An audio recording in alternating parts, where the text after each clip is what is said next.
के बारे में। तो चलिए स्टार्ट करते हैं। सबसे पहले आती है हमारी ऑस्ट्रिच। ऑस्ट्रिच को हिंदी में शतुरमुर्ग भी कहा जाता है। इसका भारी वजन होने के साथ साथ ये बहुत फुर्तीली और तेज दौड़ने वाली एक पक्षी है। उसके बाद बात करते हैं रॉबिन की। रॉबिन को हिंदी में भी रॉबिन ही कहा जाता है। इसका फेस ऑरेंज कलर का होता है बच्चों, और ये बहुत ही फुर्तीला और तेज दिमाग का पक्षी है। उसके बाद बात करते हैं बच्चों स्वैन की, जिसको हम हंस भी बोलते हैं। ये दिखने में सफ़ेद रंग का होता है। ये पानी में भी तैर सकता है और पानी के बाहर भी चल सकता है। उसके बाद बात कर लेते हैं बच्चों टुकेन पक्षी की, जिसको हिंदी में भी टुकेन ही बोला जाता है। इसकी चोंच इसके शरीर से कुछ ज़्यादा ही लंबी होती है और इसकी आवाज़ बहुत तेज़ होती है।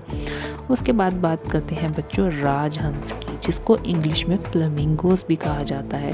ये पिंक कलर के लंबी लंबी टाँकों वाले पक्षी होते हैं और ये एक जगह से दूसरी जगह बहुत ऊंचाई तक उड़ सकते हैं। उसके बाद आता है बच्चे ह्यूमन गिविंग बर्ड, जिसको हम गुंजन पक्षी भी बोलते हैं। ये चलते चलते उड़ते उड़ते भी फूलों का रस चूस सकते हैं। उसके बाद बात करते हैं बच्चों हमारी स्पैरो की, जिसको हम हिंदी में गुरैया भी बोलते हैं। ये दिखने में बहुत छोटी होती है और हमारे घर के आसपास दिखने को मिल जाती है बच्चों। उसके बाद बात करते हैं आउल की, जिसको हम हिंदी में उल्लू भी बोलते हैं। उल्लू रात को बहुत दौड़ सकता है और तेज दूर तक देख भी सकता है बच्चों। उसके बाद बात करते हैं हम ईगल की। ईगल को हिंदी में बाज भी बोला जाता है। ये ऊंचाई से उड़ते उड़ते नीचे अपना शिकार झपट्टे से पकड़ सकता है। उसके बाद बच्चों बात आती है वुडपेकर की। वुडपेकर को हिंदी में कठफोड़वा कहते हैं। ये पेड़ की टहनियों को अच्छे से चोंच की सहायता से तोड़ के होल कर देता है। उसके बाद बच्चों बात करते हैं पैरट की, जिसको हिंदी में तोता भी बोला जाता है। तोता हरे रंग का होता है और इंसानों की आवाज़ बखूबी निकाल सकता है।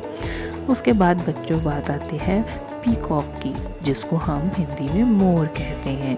मोर बहुत अच्छे से नाच सकता है और अपने पूरे पंख फैला के सुंदर से डांस करता है।